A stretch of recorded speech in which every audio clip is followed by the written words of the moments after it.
All right, yeah, welcome everybody. We're gonna go ahead and get started. Sherwood City Council works on January 18th, 2025. It is now 2 minutes after 6 p.m. We've got a couple items on the journey, or actually 3 items on the agenda for our work session. Actually, 2 items, sorry. There's 3 bullets. One of them is to adjourn, so I won't count that one. But the first 2 bullets are we're going to get a TSP Transportation System Plan update. We have Joy Chain here. Thank you so much for being here. For those of you that don't know, Joy retired and has come back to help us out with some consulting work, which is awesome. And then we're going to be talking about council goals after that, and then we'll immediately go into executive session, talk about executive session stuff. So with that, I'll turn it over to Joy. Thank you. Thank you for having me. I am really honored to be here with you tonight. As you know, we are in the process of doing the scoping work for the Transportation System Plan update. Last time you met on February 4th, you had an intro to what a TSP is all about, and also saw 11 questions to get you started as far as thinking about what do you guys want to see in this round of the TSP update. And tonight, we're just going to go through these questions in depth. So I believe we have an hour. And so just to make sure that the scope that Kittleson and Associates is going to be doing for us is comprehensive, and it is really what we need in regards to moving the TSP update to the next 20 years. So with that, I have pretty much 3 slides. 2 of them are questions pages, and then the last is the timeline with an updated that included the Old Town Strategic Plan. So we'll look at that at the very end. So Phil, you can just take it on. All right, thanks, Joy. Well, thank you all for setting aside even more time with us to talk through some of these key questions. We know we have a little less than an hour. If we only had 11 questions, that's about 4 minutes per question. So we're going to have to move pretty quickly. Don't feel bad if you don't have an answer to your question. This won't be the first or last time that we come and visit with you and seek out guidance and insights from you. But I think because you've had the 11 questions for a while, it's good to just work through those. We gave some supplemental questions to them. That's the ABCs that you see here. Really, sometimes simply trying to give you a prompt to drill down a little bit more into some of the detail, if you will. Again, what we're seeking here is guidance from you that we can interpret into how we scope the TSP. And without further ado, we'll just start with the first question and see where this takes us. So your experience in Sherwood, when you think about the city, the community, the place that you call home, what is it about Sherwood that you particularly appreciate? And then, of course, I'm looking for that angle of through the lens of transportation. I know there's a lot more to Sherwood than just how you get around, but it has an effect on the quality of life that everyone feels while they're here in Sherwood. So big, broad question, but happy to hear some initial thoughts. Oh, everybody ask it once. Yeah. I think the way Sherwood is laid out, first of all, the planning how it was laid out was good, but the walkability of Sherwood, meaning our trails connecting to each other, how easy it is to get into Old Town if you're walking, maybe not driving, but I see it as there's really 3 transportation systems. There's the local, like we're driving around and dropping kids and doing our shopping and stuff like that. There's the recreational transportation system, which is the trails, the biking that we really enjoy. And then there's the, you know, getting out and through Sherwood, which is the people that work over in Hillsborough and people that work, you know, the cutting through traffic of 99 and really, especially on that, we have people that leave here for going to work that being able to turn on that spigot. I've lived in other countries where they have lanes that change direction based on the time of day, or I'd be totally open to seeing if that helps alleviate some of that traffic. You know, I mean, we've been able to embrace traffic circles, at some extent here, but you know, Grudgingly, yeah. very grudgingly. But I've lived in a city where it only had traffic circles and it was phenomenal. It was just, there was never a traffic jam ever. And so, I'd like to experiment. I mean, I think in generally, I think the livability of Sherwood is really high, right? And I think the role that, from a transportation perspective, I think that plays a part in it, right? Because I think in general, it's kind of dovetails into question two. I think the transportation system in Sherwood is functioning pretty well, right? I think from design to whether it's accident or just the work that everyone's done along the way, right? You think about the local streets to connectors to arterials, they all really flow pretty well into obviously your major 99 and 12 Short Road and those kind of egress and ingress points. So I think there's been a lot of good work, especially over the last couple of decades, right? In improving a lot of the problems that were inherited from, just the way every city had, started and grew organically, right? Like, as I'm gonna dovetail into number three now, I still feel like, although we've done a lot to improve Six Corners, it still is a problem. I think that we're, Six Corners is. but I mean, but right, we're still fighting it. We're still fighting that original, right? Six Corners that probably developed 100 years ago organically, right? And that I think there's still some areas that are going to become bigger challenges related to Six Corners that will have to be solved eventually. And they're harder to solve now because stuff is all built up in those areas. Right. So unless anybody else, I think everybody spoke. So what drives me nuts about transportation plans sometimes is it's all about optimizing vehicle traffic. And we don't think about pedestrian traffic. That's why traffic circles drive me nuts, because they're not the safest, I believe, for pedestrians that typical intersections are with a light, and stuff like that. However, the transportation plan is, we're really planning 20, 30 years out. There's some immediate things we want to do. There's focuses around school safety that we've been talking about a lot, but it's really, in my mind, it's really about identifying those projects long terms, like what's Brooklyn gonna look like, where it crosses 99 to Chapman, we're gonna have an overpass there, it's big ideas, what do we need to be doing? Also, I think it's important I think our transportation network is working pretty good too, unless you are trying to get to the work centers in Washington County, and then it falls on its face. We don't have transit systems that work for us regionally. The road system is not the greatest. It's just gonna get worse. Well, we'll reconnect with our county roads.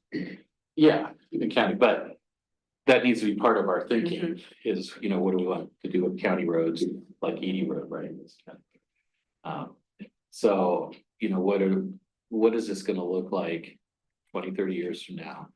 Yamhill County, I was just checking, has grown over the last 30 years, has grown almost 20%. Right, and a lot of those people, especially in northern Yamhill County, are going into Portland, they're going to Aloha, they're going to Beaverton. For the work centers, and they're all coming through Sherwood. So how do we keep that traffic on those main arterials and off of our side streets? So I think there's a balance between making our transportation system within the city. I'm not talking about getting out of the city super efficient. You make it so efficient that you're just clogging up streets. I worry about, let's make sure we're designing it for our use and not for people to use our back streets easily to get around city, avoid traffic and stuff like that. So that's a really weird way of saying it. But another way of saying it is we also we are very family centric town. I've said it a million times. We have one school age kid per household. So and we're very dense. We're 4 square miles right now with almost 21,000 people. That's on a gross level, that's denser than Portland. A lot of people don't understand that, so. Making sure that all of our different, you talked about three mode, the trail system, all the different modes of transportation. We need to be leaning on toward those family-centric, safe, pedestrian, walkable solutions for our community. And I want to throw this out because Dan mentioned it to me. He couldn't be here today, but like as we build out Sherwood West, and this would probably be part of our comprehensive planning to inform the TSP updated is anticipating where those heavy volume roads are going to be and make sure we have safe crossings. He was suggesting under crossings and stuff. If you build it when you build the road, it's a lot cheaper than building it later, right? Yeah. So interesting from when Logan, that young kid that comes on his e-bike often to our meetings, and he did that presentation to us on Sherwood West and the crossings, whether they be under or over, and he had like every point over there, he looked at the concept plan and gave us a PowerPoint, and he's like 20 years old, of where he'd like to see like under crossings, of where they could work up in his mind, work over there, and I actually think that's probably ties into what Dan said. That's Yeah. exactly what Dan said, and it just said, sorry, go ahead, one more thing. I think, I just want to hit the nail on this pedestrian head again. We talk a lot about, we get frustrated with ODOT on 99 because they prioritize especially fleet traffic, commercial trucking traffic. They prioritize the efficiency of that road over the efficiency of our transportation network here in the town, not just in terms of light timing and dumb things like that, but even road design. You look at north southbound on 99 where you turn onto Sunset, they put 2 turn lanes there because they wanted to create plenty of queue depth to get the cars out of the main transportation lanes. With no solution for what that means when you turn into Sunset, which is immediately down to 1 lane, and it's very unsafe over there. NODOT really didn't care, So it's just that kind of thinking. It's like, how do we make this safe for cars, for pedestrians as we grow, and recognizing what makes us a little unique in terms of our demographics. So sorry. No, that's fine, because one of the examples I was gonna point you to, I don't know if you've had time to go visit Sun River, but there is a very bike and pedestrian friendly area with great signage.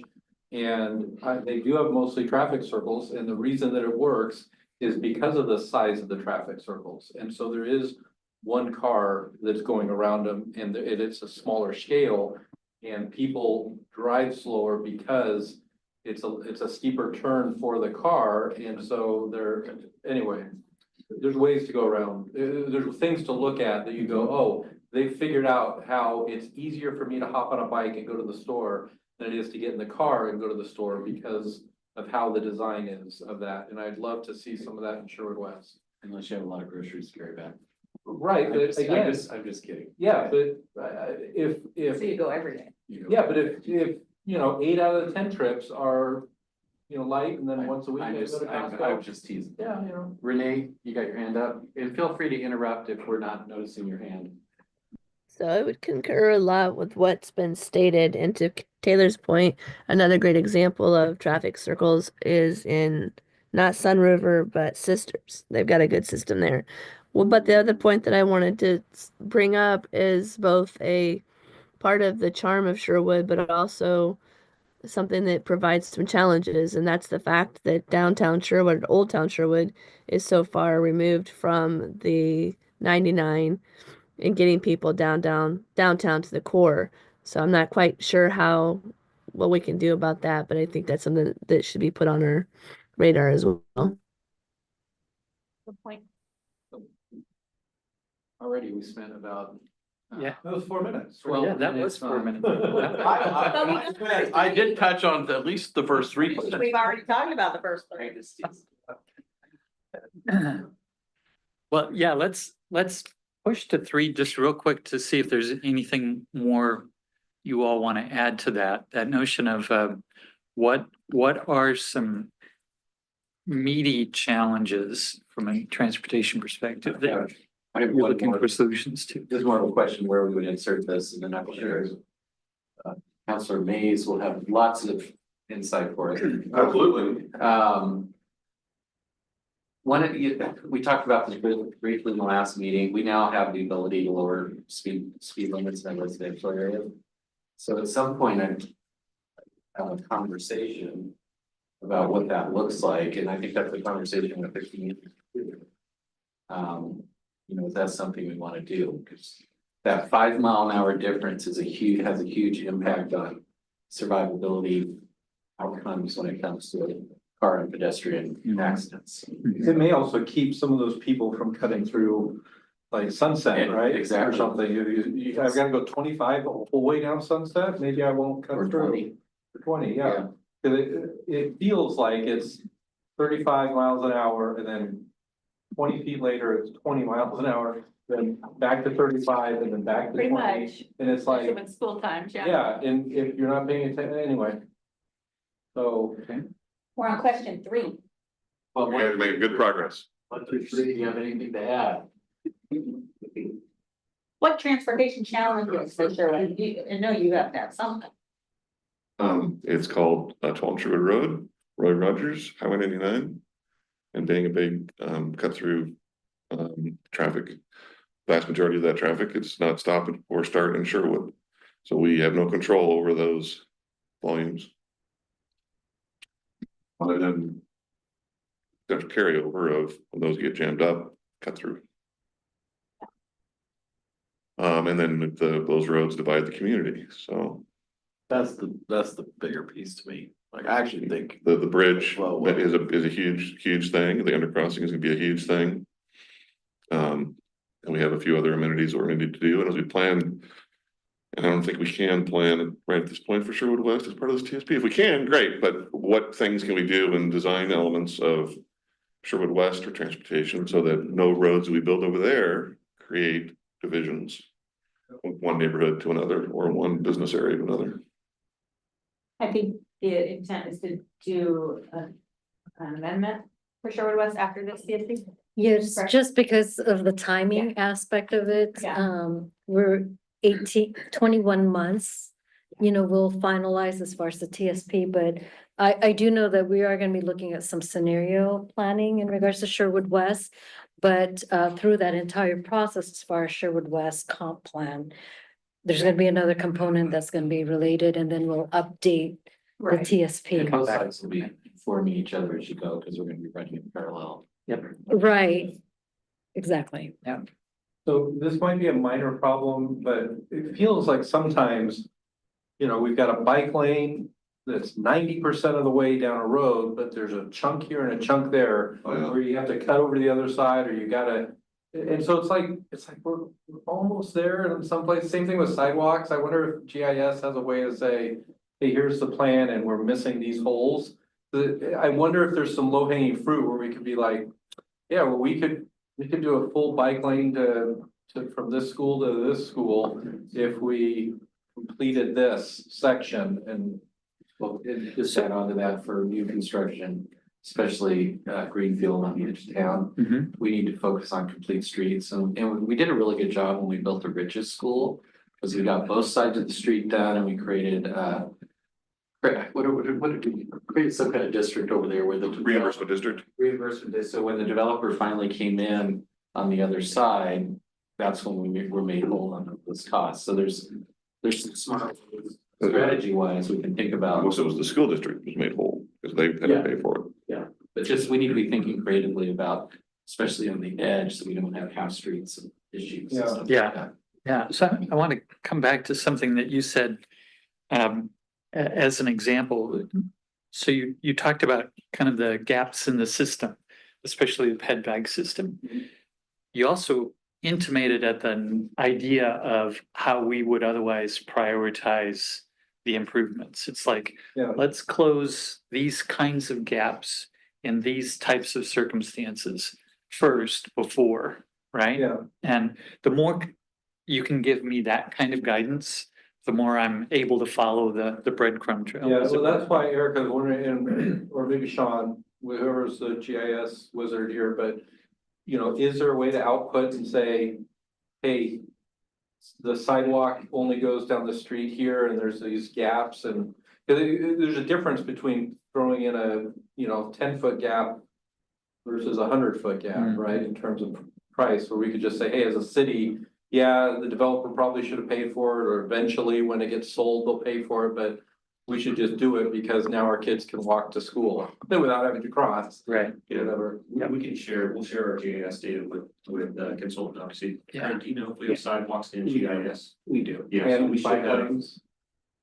I don't know about the bike lanes. I know the sidewalks in there, right, Rich? Okay.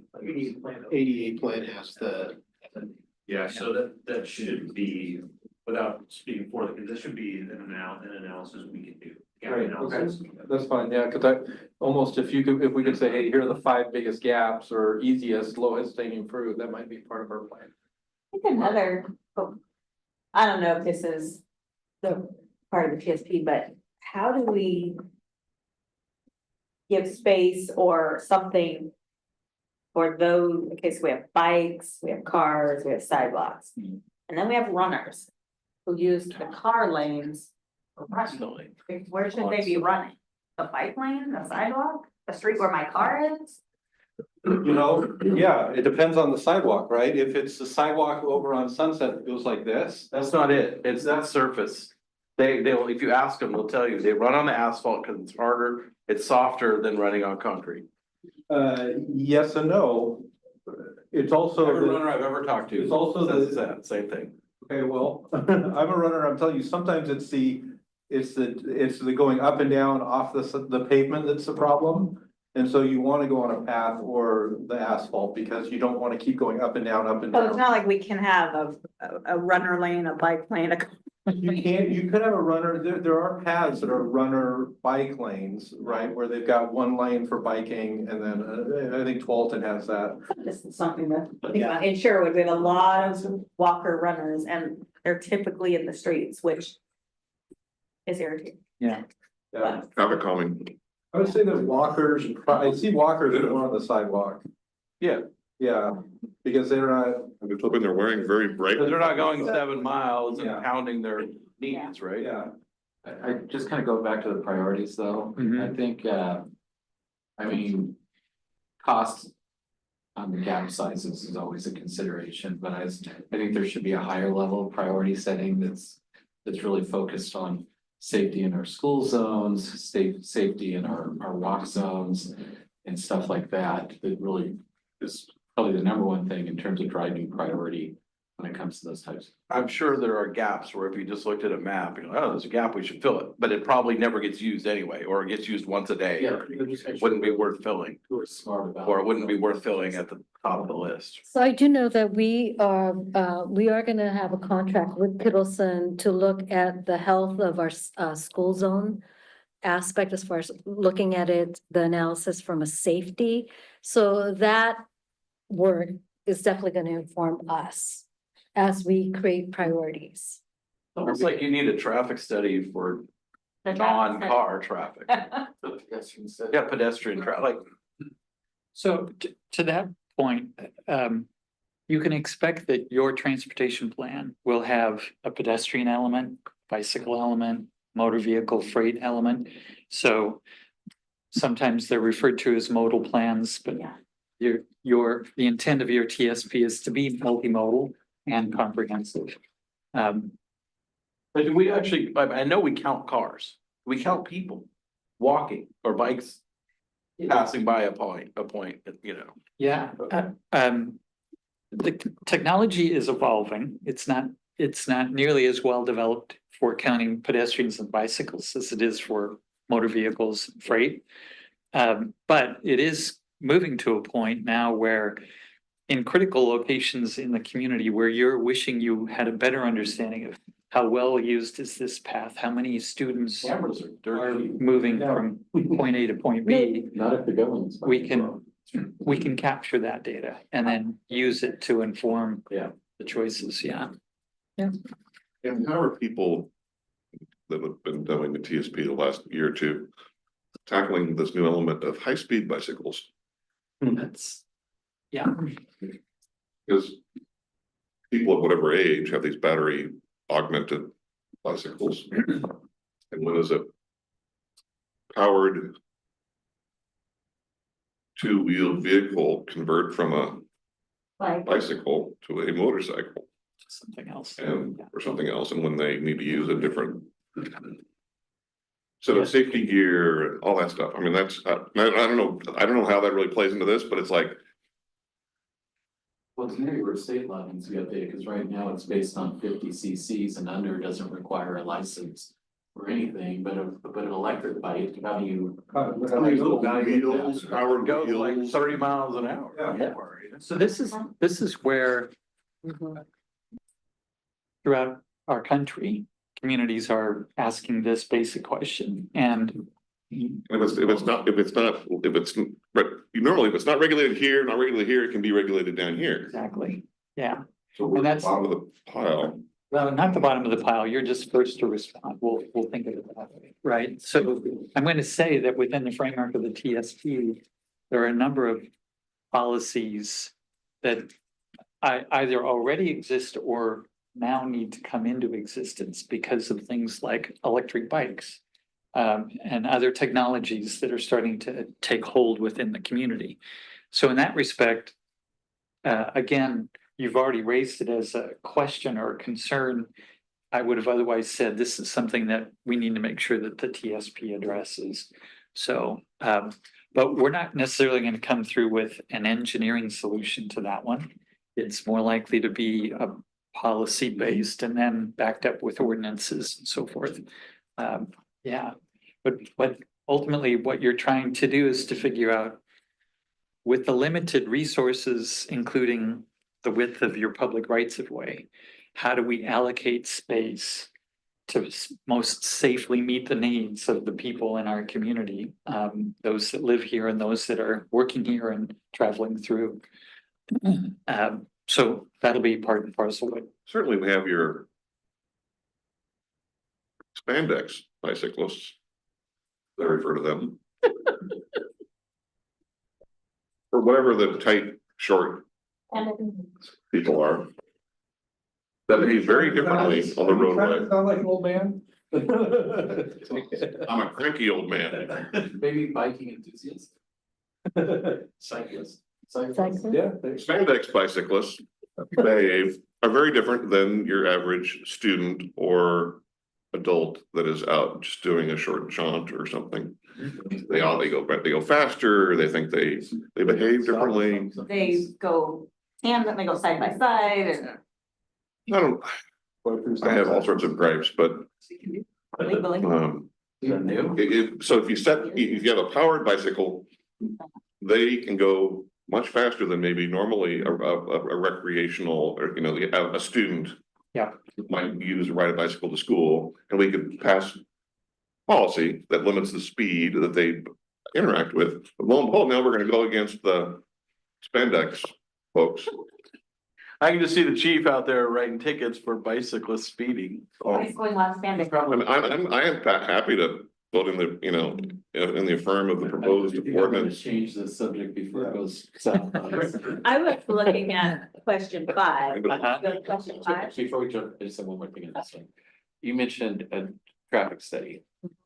That will include elements. Can we include the school system in on that? And the reason I say that is they have very complex rules around where they have to provide busing and where they don't, when busing is required, for instance. Mile walk zone. 1 mile walk zones, can't cross railroad tracks, you can't cross a major highway.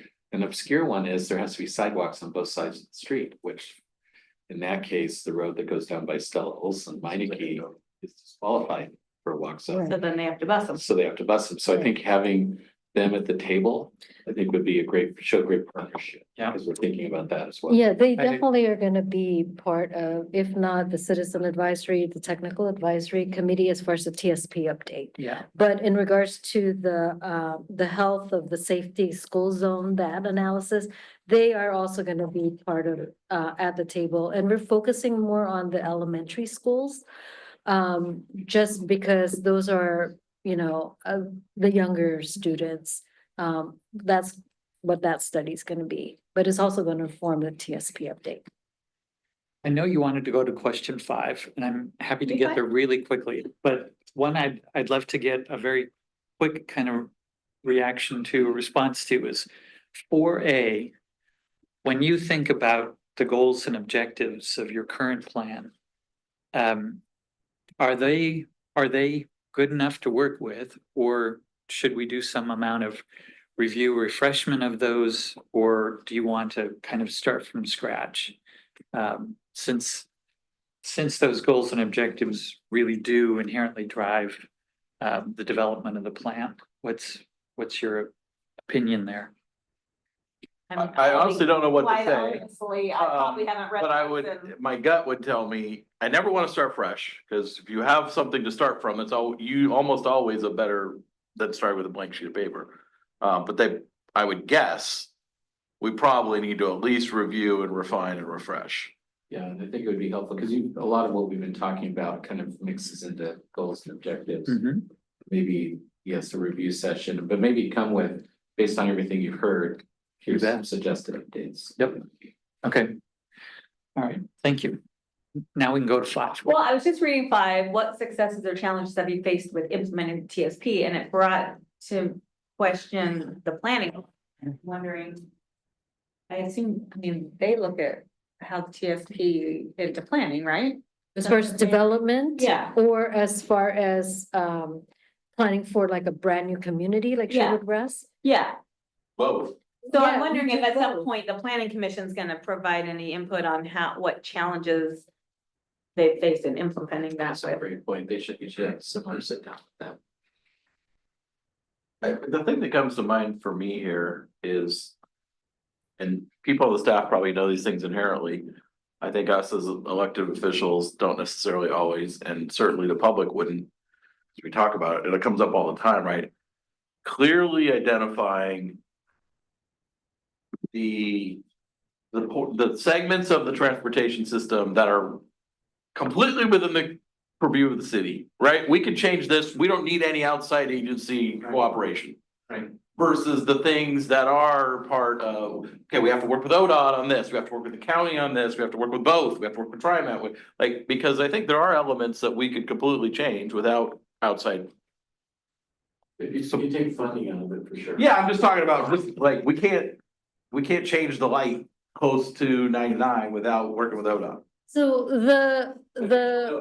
the goals and objectives right now is like I mean, they're very broad, improve quality of life, supporting planned growth, balancing transportation modes, evaluating the current system, identifying future improvement. I mean, that covers all that we've talked about if we wanted to be so broad. But Feels like they could be like Pretty generic. narrowed down a little bit.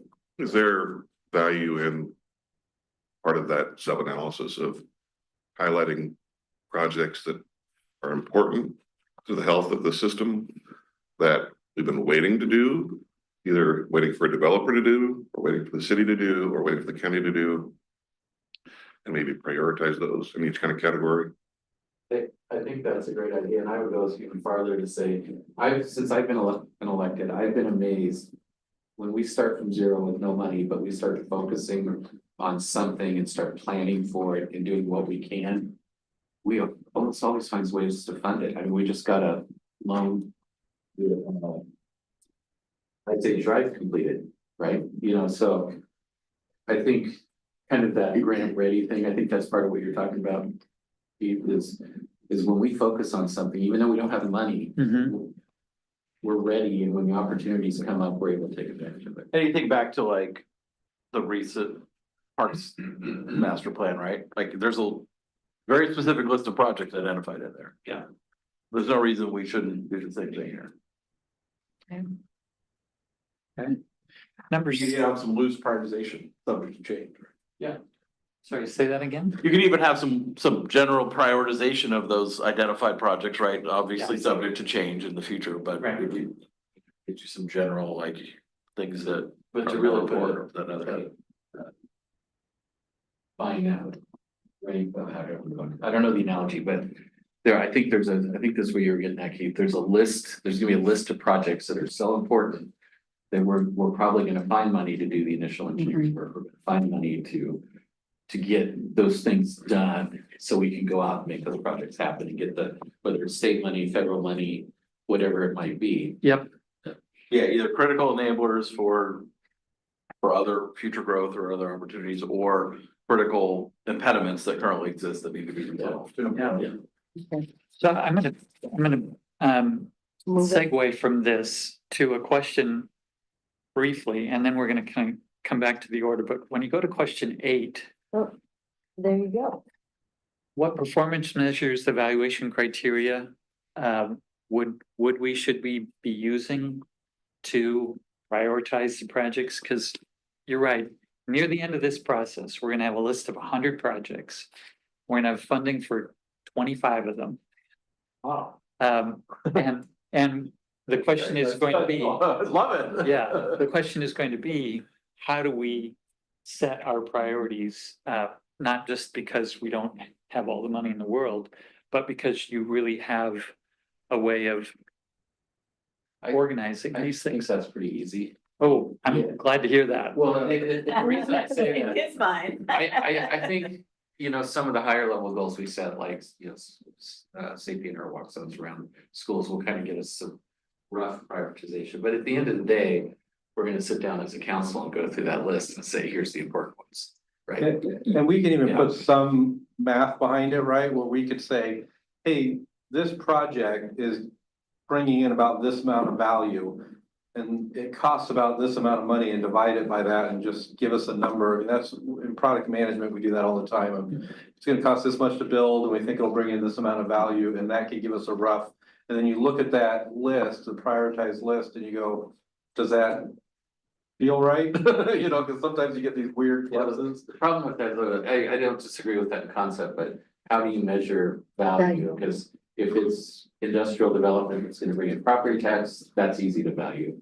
But if it's, But you could figure that out, right? I mean. but if it's safety, how do you put a dollar amount? I just, well, I don't think that the value isn't, the value isn't necessarily even a dollar amount, you know. It's thing. not always a dollar, it's gonna be subjective. Yeah. Yeah, no, it is subjective. I think, to me, I think you touched on the obvious one, right? Yeah. Like safety, and I would definitely start safety with school zones, but I wouldn't make it exclusively about school zones, right? I want to make sure we're talking about safety everywhere. Connecting East and West Sherwood.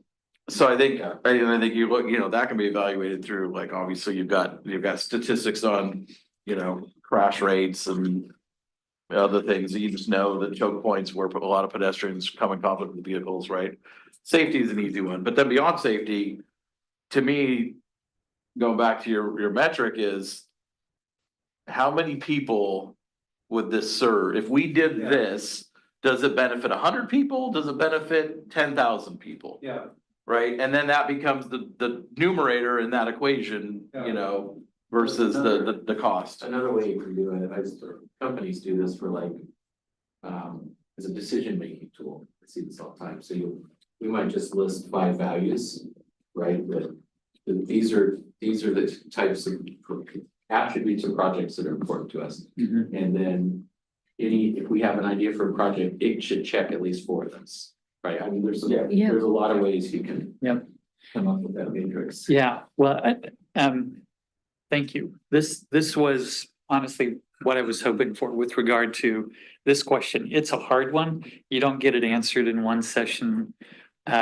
This is just the beginning, right? And I'm really kind of preparing you all for the fact that we need to come back to you several times. And this is going to be one of those that we're really going to be looking for your insights and guidance on, is how do we create an evaluation framework that you can use that's reflective of what we hear from the community in terms of what they say is important, to ultimately, again, not just create the list of 100, but really identify the list of 25 that you're all in on making it happen no matter what, because it checks every one of those boxes. In fact, I'm gonna really also push you hard on. I would rather keep the list of 100 in the back part of the plan. Because I remember the first time I saw the Parks Master Plan, and I'm like, oh, wow, we're doing all this awesome stuff. Where are we getting the $60 million for all of it, you know, and it was like, oh no, this is the world of possibilities of what we're able to do. And we're really only gonna do these, you know, top 2 or 3. And so I don't wanna overpromise on this. for the community, and I want to really highlight, hey, here are the top 5 things of this 25 we think are the next 5 years, or what, you know what I mean? Like, let's keep that list of 100 more in the appendix than in the front page. So, I think it's just marketing. I mean, I know it's marketing, that's the the list is problem. important too, because some things are intentionally put out way in the future. Oh, yeah. As we know, we have upgrades to like the water treatment plant, stuff like that, for our CIP. Right, but that's the thing, is that I want it, for people that want to dig in and figure out, okay, why is it placed where it is? But I remember when I was new on planning commission, and I saw the parks plan, and I'm like, oh, we're doing all this awesome stuff. And when I talked to people, they also were excited about it, not knowing, oh, this is not committed to. It's just the realm of possibilities of what we could do. And so, In the list of the, whatever you call the short list, is there value in, if you said this, I apologize if I missed it, of identifying the potential funding sources that they're eligible for. Namely, you can expand a road, you can add capacity to a road, and that becomes eligible with SDC, transportation SDC dollars. If you're having to rebuild an existing road, if that's the project, that 2-lane road is falling apart, it's been neglected by a decade. We don't have those, by the way, but if we had a road going to gravel and it had to be rebuilt to another 2-lane road, that is not eligible for transportation SDCs. So maybe having symbols or something to say, this, could qualify under this bucket of money if that was so chosen to be done. I don't know. Yeah. So that it's not no, we're not gonna rebuild, blah, blah, blah with that bucket of cash. That would be really useful too, because every year when we go into either short or long session, depending on where the thoughts and priorities are in the legislature, we're constantly shifting. Because you're not gonna ask for money where you're not gonna get it. You're gonna ask where there's a bucket that you can get it from, right? Right. So understanding that kind of stuff. If it's not a county road of significance, it's not eligible for county listed. Yeah. So that is a part of your TSP, the effort to try and understand the range of funding sources that you have available, that you have full control over and a little bit of control over, right? The notion of grants, for example. And then trying to match funding to project types. What's SDC creditable versus what you have to count on from the general fund or elsewhere. So what I just also want to clarify that, when we create this list, it's going to ultimately inform the CIP list that you guys have every 5 years as far as prioritizing. So it's not as if, we will do this analysis to help prioritize, but there's a next level of analysis as far as, well, what are we looking at in the next 5 years as far as true funding? And just one thing real quick, because Doug mentioned this. There's county facilities, state facilities, and city facilities. Even though Edie Road is a county facility, it was still in our plan because that's part of the process of getting it in the regional transportation plan. Qualified it for potential federal funding through Metro. So those, even though it's a county facility, it could end up high on our list in terms of going out there and making sure we're getting funding for it. And when this dip G comes around, Right. we want to be ready for that. So let's stick on this priority topic and go to number 9. Really simple question to ask. Don't know that the answer is all that simple to give, but it feels like there are some things that you're already saying we must. And the one I've heard more consistently than anything else is the notion of safety, especially around our schools. Safety, walkability, and connecting east and west, and not letting Elward creating north and south. Yeah, connectivity. Yeah. So breaking down barriers, creating a stronger connected network, making sure it's complete from the standpoint of filling in the gaps, especially in those most critical areas where we're prevented from walking because of the gap, or prevented from riding a bike or catching transit. But I guess what trend? Yeah. And I understand I say this on trails all the time, but trails need to be interconnected throughout the city, Mhm. not just a little short trail in the neighborhood. So maybe the developer can say, I made a trail, but it doesn't connect anything. Yeah, right. And to external trail connection, right? Yes, If the yes. area and, you know, is. Integration with the Ice Age, Metro's Ice Age Trail System Master Plan. Regional, The yeah. Regional plan. Yeah. And the word refuge.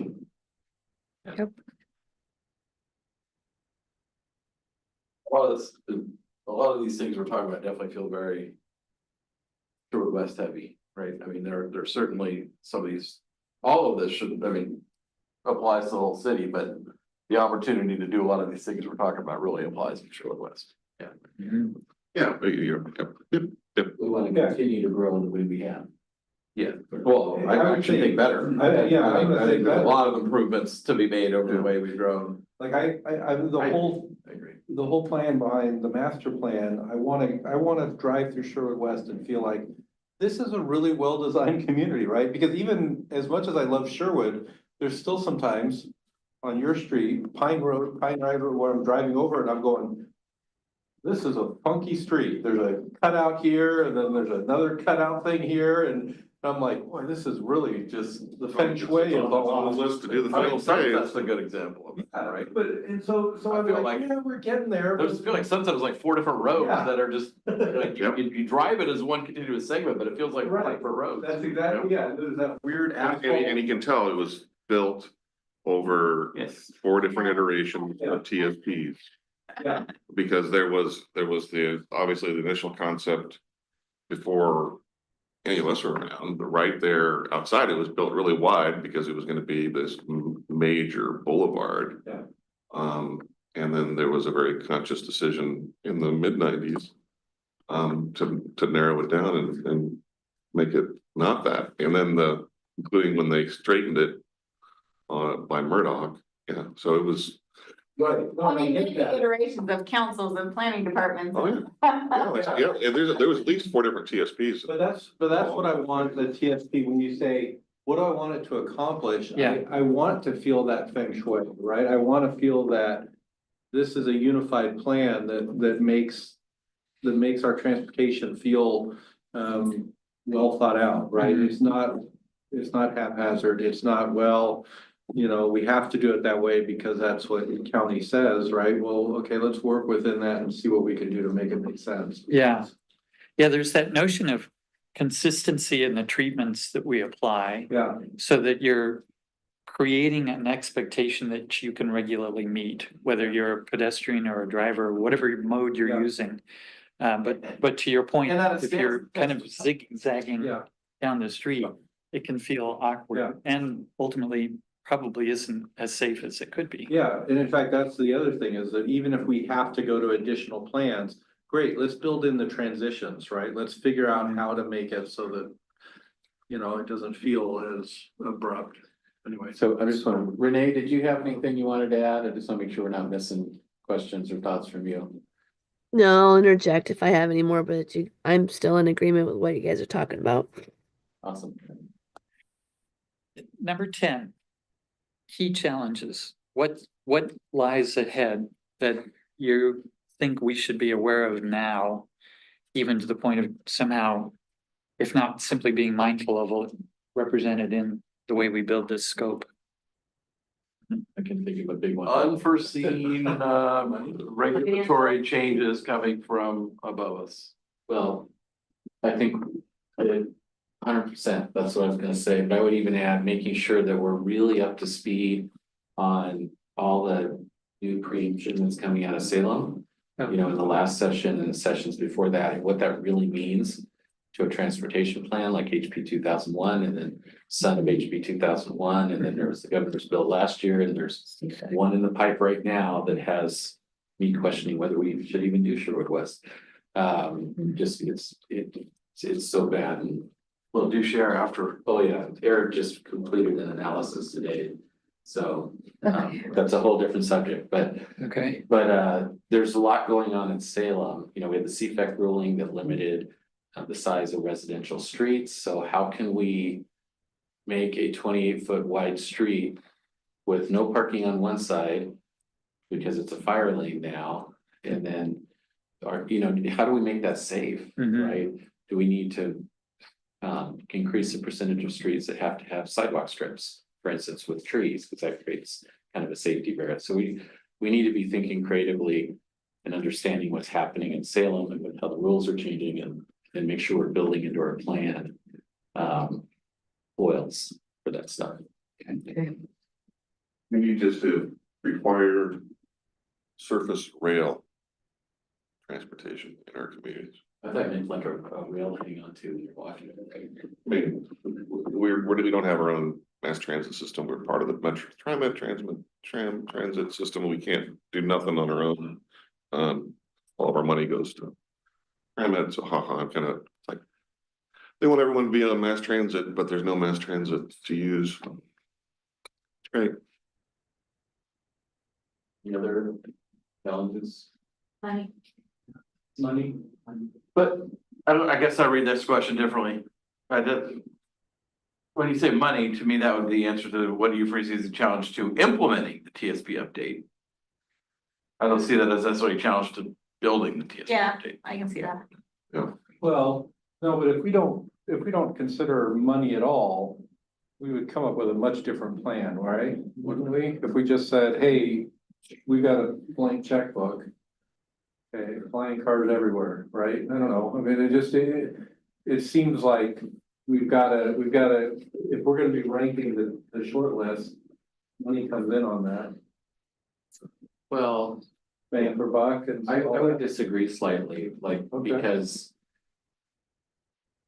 there's lots of money out there, you just have to be ready to get it. And that's what we're really talking about in that short list, and making sure we rise to the top when they're ranking those grant opportunities. So Right, limiting what we do based on our current budgets.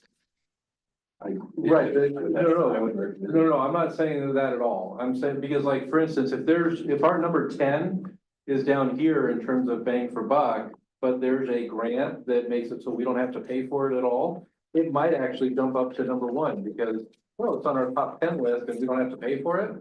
Great, Well, if it's in our top 10 list and there's money becomes available for one of them, we're gonna go after it. right, no, that's what I mean. So that automatically would bump it up. But what I'm saying is that I don't want it to be so pie in the sky that we're not concerned about finances, because then it becomes, again, we're over promising.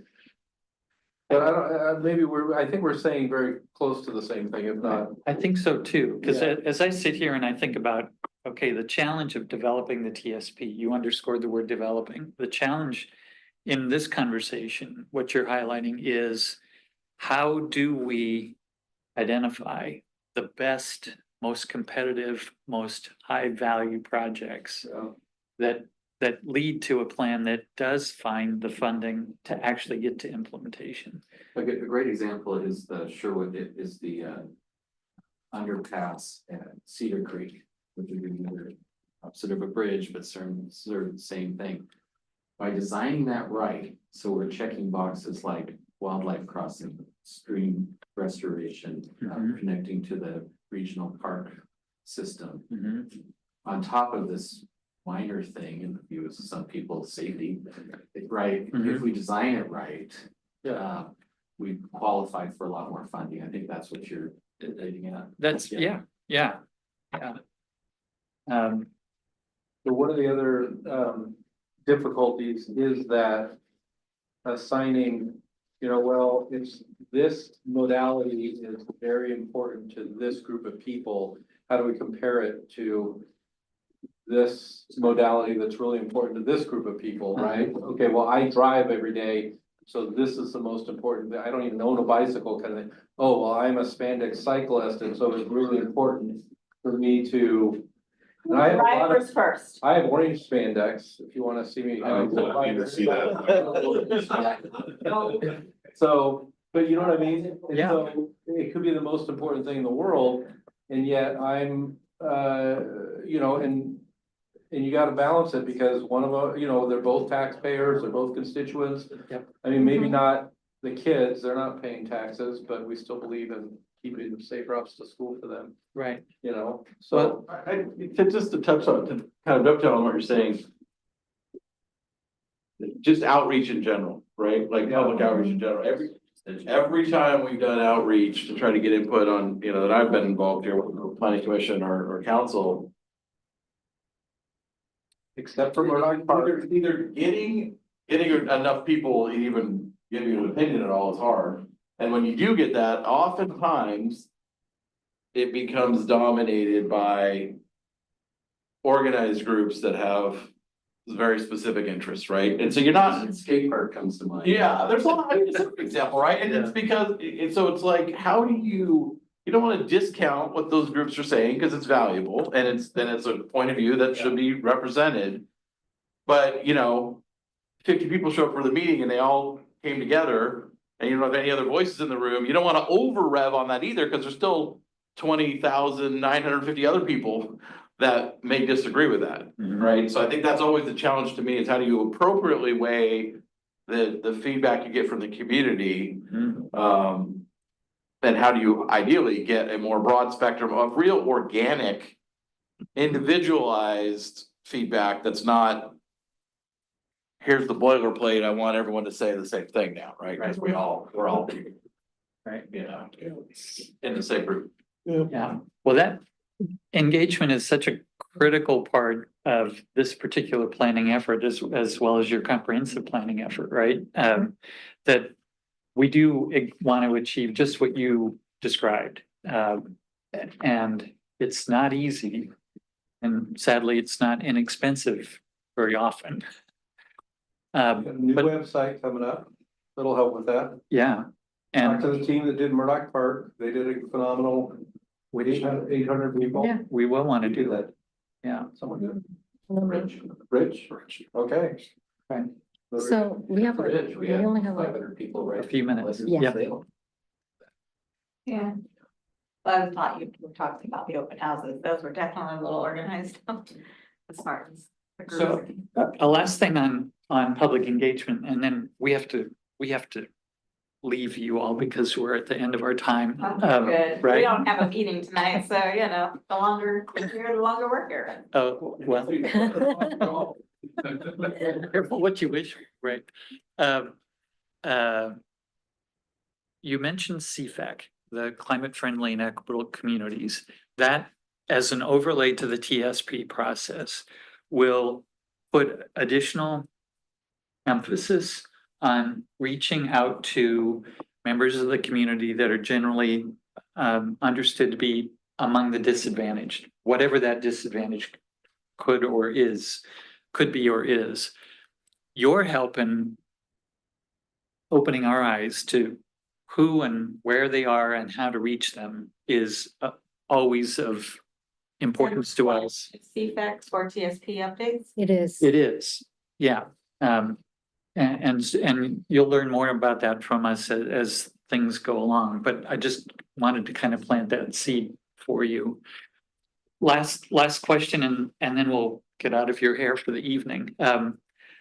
As you've heard one another talk this evening, is there anything that you didn't get a chance because of the prompts that we had to give you a chance to say, oh, by the way, make sure that you considered this, whatever it might be, as you go about the effort of scoping the TSP? Have we missed anything just because we didn't give you a good prompt? I have one other thing that I always hear when people talk about, especially sunset. I heard it from my son who's living in Peru. I've heard it from my team in India when I share where I live. It's the trees on how sunset looks, right, is an important part of now. I don't know if this is part of the TSP, but it's an important part of the identity of the city that it looks like that's a showcase street right there that's on all of our brochures. It's on, you know, when the leaves change, everybody just comments on it. You know, so if we add. I think that kind of dovetails onto something we've heard of pockets around this conversation over the last hour too, but does it kind of get to street standards? Right? Design. So we have like, I know we have street standards for different types of streets. Maybe we ought to review what all those look like, and maybe that's where we can maybe be a little different. Maybe not within the confines of what the state allows us, but, yeah, sidewalk strips or tree plantings or center strips. I mean, there's. Instead of just saying, okay, this is how this kind of street has always been done. Nothing wrong with that, but maybe there's an opportunity for us to say, well, let's reimagine what that looks like.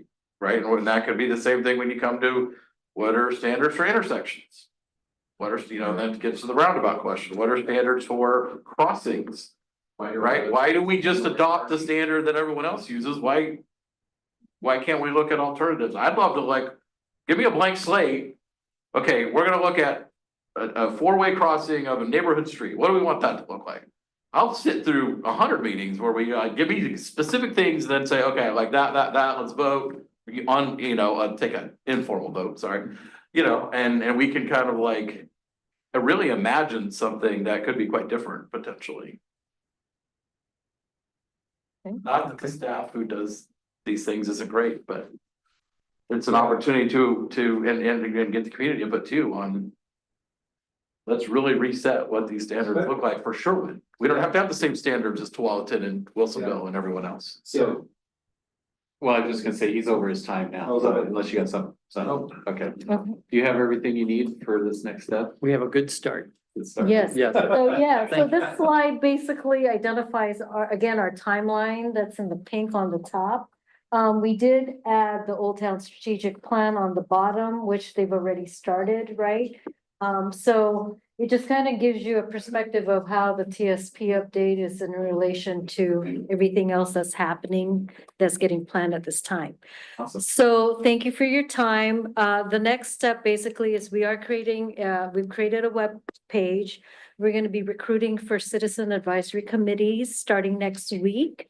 There'll be a 3-week period. So any of your neighbors that may be interested, that you feel that, would be great candidates, the application is going to be online and available for them. Do you have how many are you contemplating? The ideal would be no more than 13. 12 to 15 is a good. It's a range. good number as far as the citizen advisory. We are also going to have a technical advisory committee that will consist of our agency partners, like Tualatin Valley Fire and Rescue, Washington County, that aspect, ODOT. But yeah, if you know of anyone, the web page is live and the applications will start doing social media posting about the recruitment starting next Monday. And your suggestion of the school district by example is a really good one. That notion that the school district is definitely a stakeholder, but they also have a real strong pulse on the community from a variety of perspectives. And so they bring a lot to the table, even though they may just fill one chair. So Would you recommend having HOAs on there at all? Or like a representative from HOAs or no? You know, apply. I mean, they can be on the citizen advisory. They can apply, yeah. it's up to them. We are gonna review all the applications, along with staff will review, and then we'll get, just to make sure that, we have a strong mix. And then, well, it's a normal process. We'll Yeah. get together, we'll sit down and then the mayor will introduce a slate, we vote on it. Right, exactly. And the ultimate goal is to have them acknowledge on your April 15th tax day Okay. meeting. Yay. Excellent. So thank you again. Out of here. well, yeah, thank you very Well, thank much. you. It's great. Yeah. Thanks for your time. You bet. Yeah. All right, you want to quick 5 minutes there? We want to keep going. What next? Council goals. Then an executive session right after that. Let's do it.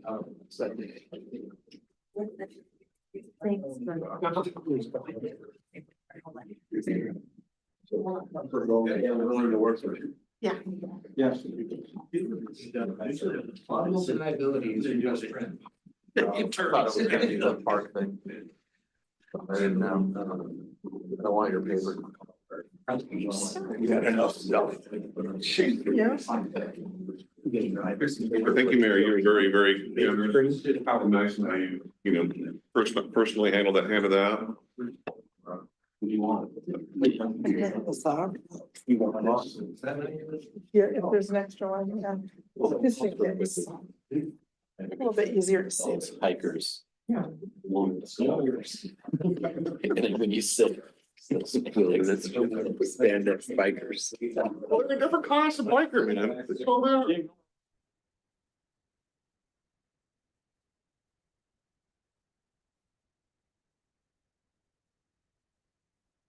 Well, they're still not. Lights are on. You know, it's like, Why, you know. it will take a while. They're even like- Is that what you were doing? No, I was gonna say, that's my last year's. Yeah. Conversation, I started making. All right, we ready Yeah, to so go on?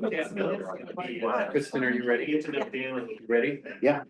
All right, let's keep going here.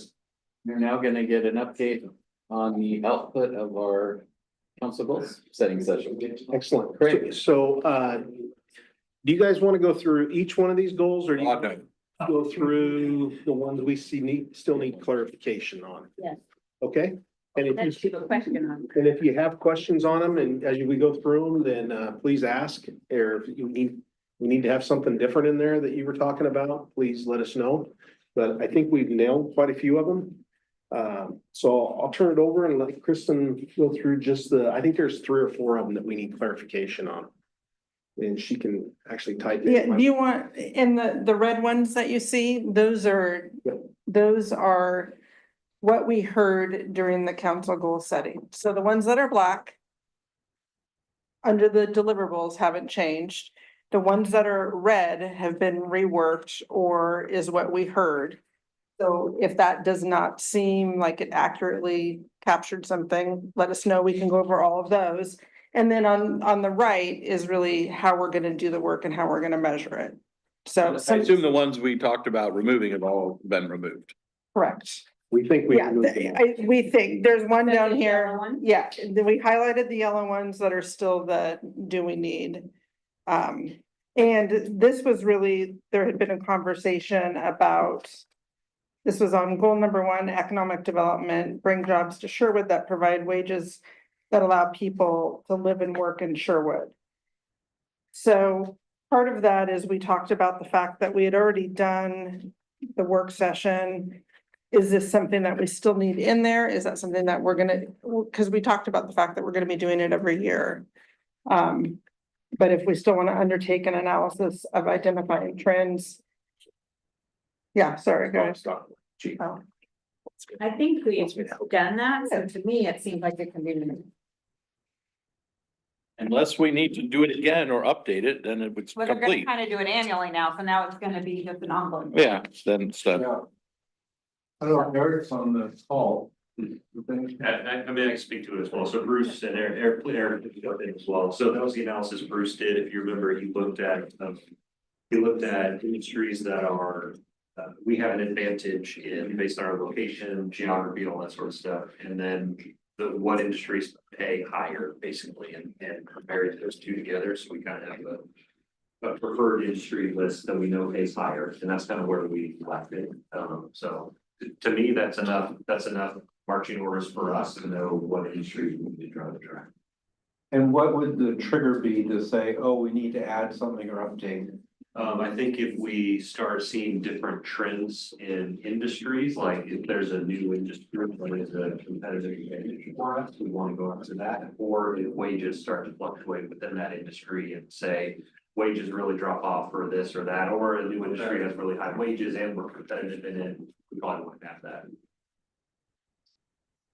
Okay. So it just feels like that's something you guys keep an eye on. Yeah, then it's not I'd be okay to drop that. Anything else we want to talk about on pillar 1? Any of the red? Are you good to go there? Okay. Pillar 2, we moved to infrastructure. We did add a goal there up at the top. You see support major intersection improvements. We were looking for some clarification on that. one thing that came up was complete design of Chapman, thank you.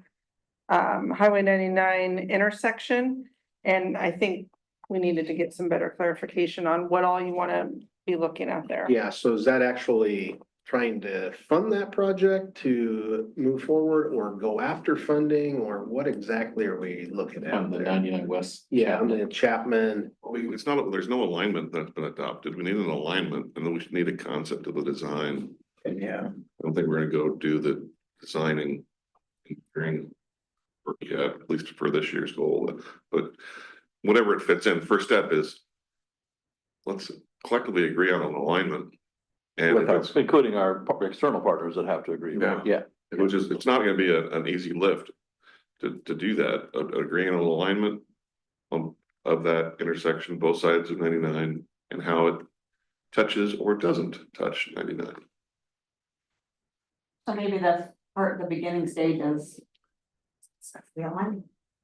And I do think it needs to be in the TSP, but I agree, it's, at this point, it's about, I mean, we're putting a line in the sand as we have conversations with the county and the state and everybody about And this. on the, right, and on the city side or the east side of 99 at Brookman, all developments on hold because there's not an alignment that's.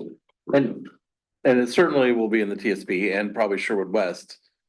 But it's so critical that it needs to be, I want it to be on this list because I think it's super important that we all keep informed on it.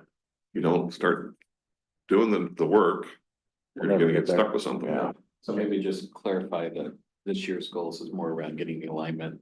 Yeah, set. better. Yeah. yep, I think that's a good one. We just didn't have a lot of notes from that, so. I mean, Yeah, I remember we had some pretty in-depth conversations a few years back, but it kind of died off. Yeah. Well, it is a horribly difficult part of our community. Not only do you have Brookman and Chapman and 99, but you have that railroad track Yeah, gas line. and the gas line. The gas, like overflow or whatever the heck it is. The above ground gas pipes. I think on the master plans on this page, just to kind of have a chat about that. Some of that, we're gonna end up like the TSP because it's coming up on the 10 years to do the master plans, and then we're probably gonna have some sort of amendment that comes because we're not gonna be far enough along on Sherwood West plan. Yeah, just so if we get those started, we talked about running them all together because they're within a year, so I think we can get those started in July or August probably, so. Pillar 3, livability and workability, we added 2 goals or rephrase them. Evaluate opportunities to promote environmental initiatives that are achievable and impactful.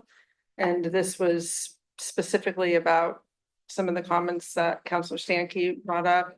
What we heard though is that we need further evaluation, that we're not quite ready to just jump in and do something. We definitely. But to don't further want define. rehash. We want to, if we're gonna do something, it should have. To be real. Right. Get an impact.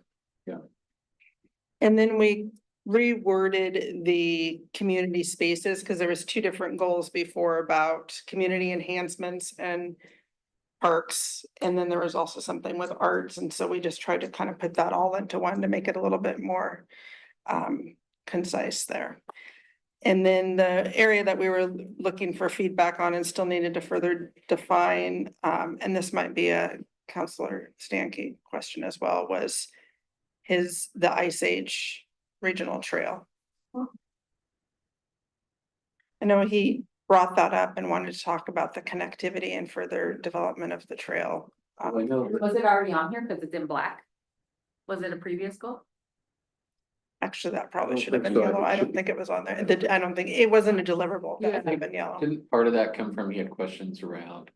Because we had someone come to council that was assuming that our plans have changed because they looked at 2 different maps. I think it has to do with where the trail showed over off of Tonquin. Yeah, we had the Parks Master Plan was where that person from the testimony pulled the map from.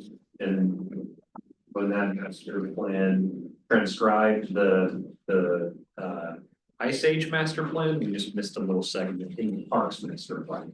So Nothing's changed. Nothing's changed, we just missed a little segment in the Parks Master Plan, and that led to some confusion, but it's the broader Ice Age Master Plan. That would. And I think we could do an amendment to the Parks Master Plan that would fix that. That's a quick line in GIS, yes. Well, not sure what Dan wants. So it may not even need to be on there. Why don't we, next time I meet with Yeah, Dan, you guys- let's see if it needs to be on here. Can you share with him the Metro's Ice Age Regional Master Plan, Trail Master Plan, because a lot of that's, Yeah. I mean, connecting Wilson, that's all in there and it already integrates into our trail systems. I think he's discovered that. I Yeah, think he understands that now. Yeah, he When did. he looked at all the maps. Shared that plan with them, so. Yeah. We did, so let's follow up with him and see if there was something different than that. Right.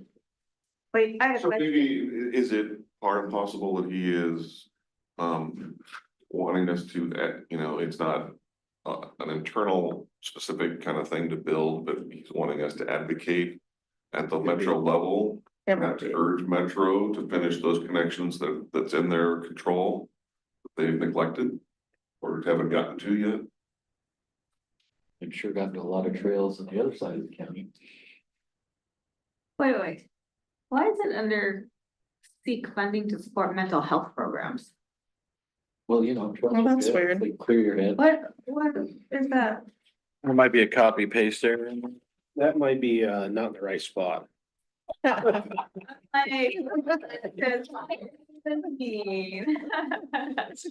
conclusion. I was like, yeah, That's what? what's the Pearl program? Oh, the Pearl program is the senior program. So those just are out of. We need to update that Update. one, yep. So we got this draft on top here.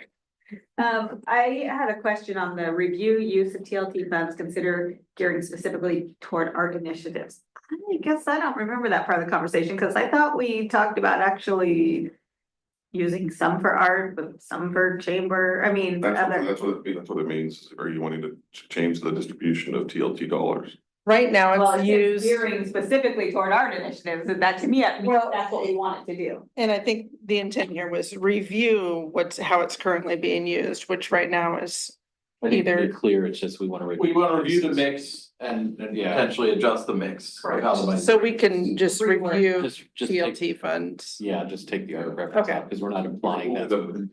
More towards art. It very well could, but right now, this makes it sound like we're gonna consider gearing it specifically toward arts, which is what we're actually doing now. We just want to review that, okay. Yeah, we want to reduce the amount. Maybe, We want to have a conversation about it as a council. anything's possible. Okay, so reword that. Yep, we'll reword that. Anything else on 3? Geez, I thought that was a spider. So did I. It was coming right out. Maybe Saw the we can biggest spider last have night. this conversation another time, but when we have that conversation, because the TLT funds currently are eligible for certain spending categories. Correct. If LOC and a lot of cities get their way, that Right. list is gonna expand coming out of this session. Correct. But even on top of that, for the individual things we're talking about, there's multiple funding sources we can be on. So I just want to make sure that we're looking at all of that when we decide these are things for TLT. They really should be things we can't get somewhere else, right? Just so we're making best use of funds. Public safety. Continue, police recycle planning. Yep. Sounds good. So, some of these just fell out of our enhance overall community safety, and really these blue ones, some of them should have been red as well, because we tried to recategorize them because it was a little bit repetitive. It had pedestrian, it had driver safety, and so we lumped things differently, but anything you want to add there, Chief? No, I think the only conversation that we had yesterday that maybe didn't get captured here was, I think it's in, the next pillar with the, police academy. Oh, yeah. There was discussion about maybe just incorporating it into the overall city citizens academy. To see. Yeah. I Do think we the still wording get to try got this in this part? confusing. Sherwood Probably Police Academy is different than the Sherwood Citizens Police Academy, right? Like, Well, there's a Sherwood citizens, Police Academy is for police to go. No, we used to have a citizens police. Sort of like the TVF and R. Right, no, I There know, used to be a that's why police. I'm saying that the wording on it should not be called the Sherwood Police Academy. Well, that's what they That's- called it, right? that's what we It did. should be Citizen Police I Academy or still have my something. ID badge. It's gonna say, Yeah, it feels like the police academy would be for the police to go to and learn how to be police officers. But are Well, you there's that. saying to So- wrap it up into the Citizen Academy? I think so, because we've. I mean, the police always have a section in that anyway. Yeah, just maybe get a little bit more time in, because we've struggled with getting enough people with a standalone police. Yeah. Let's not do the standalone. Okay. Combine it, fine. I think they're, I mean, sitting through that, you get quite a bit of information. Yeah, I think I can. Couple hour span, we have that night, so I think that's probably the better way to do it. Well, I mean, I'm a massive police fan, but I will never do that, 2-day thing or whatever you did the one time. It was a lot of fun. I was, no chance in Have hell. you not done the TVF and R one? Sleep in the jail. Yeah, but ours. They gave us guns with me. So we can include this into the citizen. Huh? I just can't wear my TVF and R sweatshirt because people thank me for my service. And I go, no, it's a community. I know, they should label those better. I'm like, oh, thank you for your service. I'm like, my what? I don't get that, but they look at me and go, there's no way that guy's. Oh, yeah, I approve. Anything else on public safety? So we talked about it briefly in the goal setting about Vision Zero and potentially lowering our speed limits. So I didn't see that pop into here, but is that something maybe we could give our traffic safety advisory board as a project to look at? Yeah, that Would they make a recommendation back to council and we could drive a public engagement effort out around that? Without it being on the goals. Oh, no. Yeah, that's, if everyone's agreeable to that. Yeah. Okay.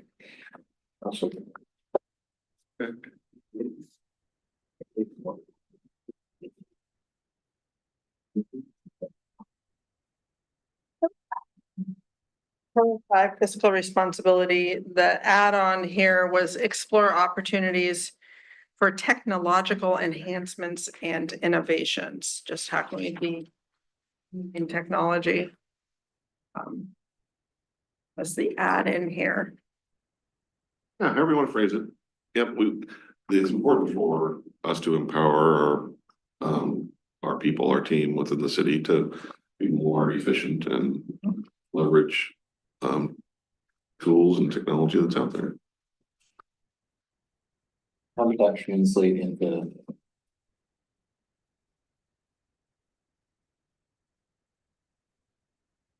Oh, it's all good. Awesome. Is there policies now on use of like open source AI? Yeah, in their Within the employee workforce? Are there? The one we just approved. What did we end up with in the employee handbook? We did, gosh, put me on the spot. Sorry. It's approved by, but we're working on an AI policy, but right now it's, you can, but you have to get it approved.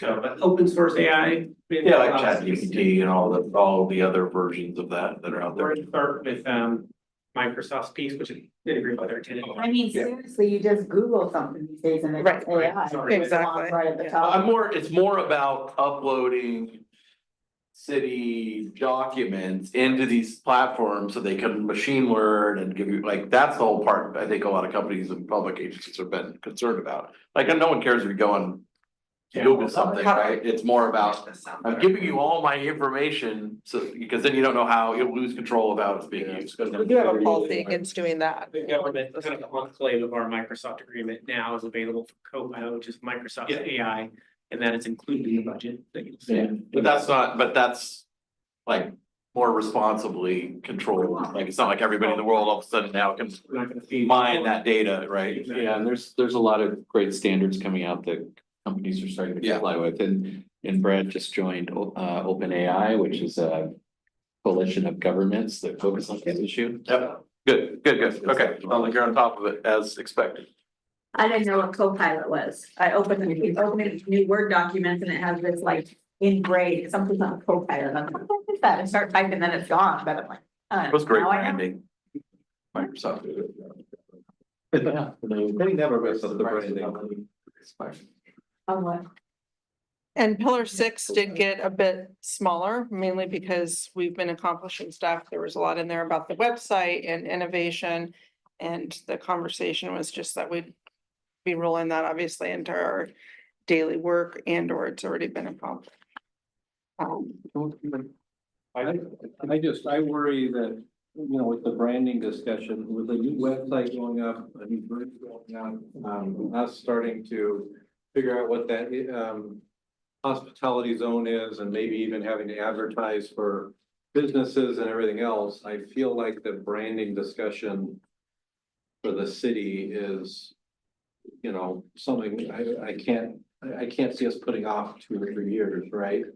I don't know if I'm finally. We've already put it off for far too long. We need to do it. I mean, it's on here. No, I know, I'm just saying that I know it keeps getting kicked down the road, and I'm saying that we've got some things in the ground that are coming that would be more expensive to redo if we have to put it out with our current branding and then come back in a year and rebrand it.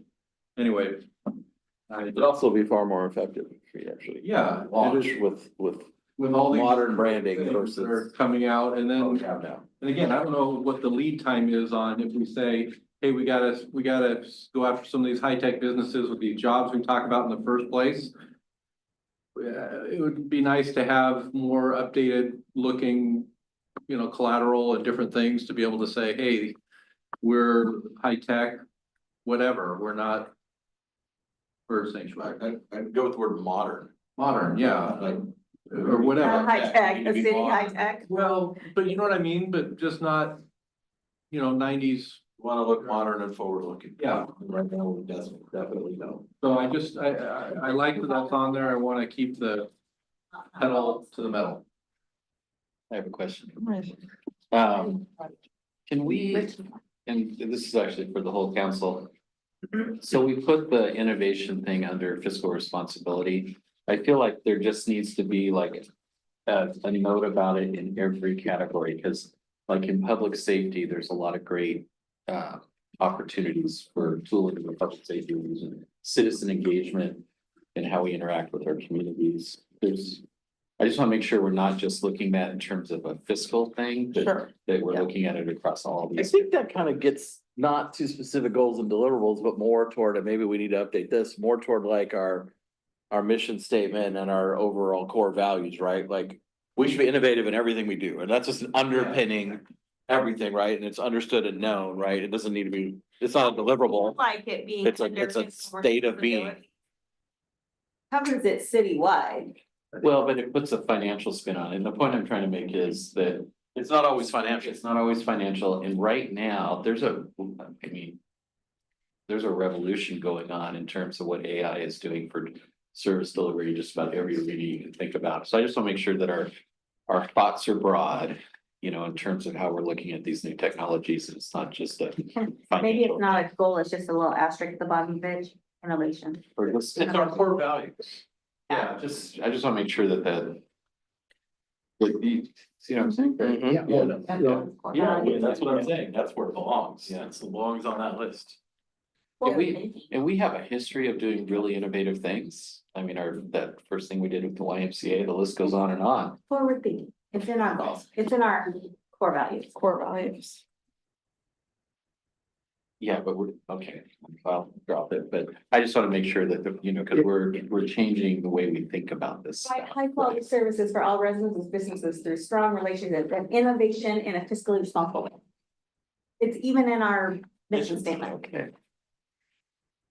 Innovation isn't a goal, or innovation is neither a goal nor a Well, deliverable. now. It's a way of thinking. So what if we attach those, figure out how to make that part of this document Yeah, it's Would that just more work? about making sure that we're instead, so that including it's. that in our I'll thought check checklist box, yeah. Okay, All right. did we get it all? Anything else? Yeah. Fantastic. All right, Except for the mental health. all right, so now we're going to go into executive session, so I apologize. Jay, thank you for coming. Sorry to. I know you. Yeah.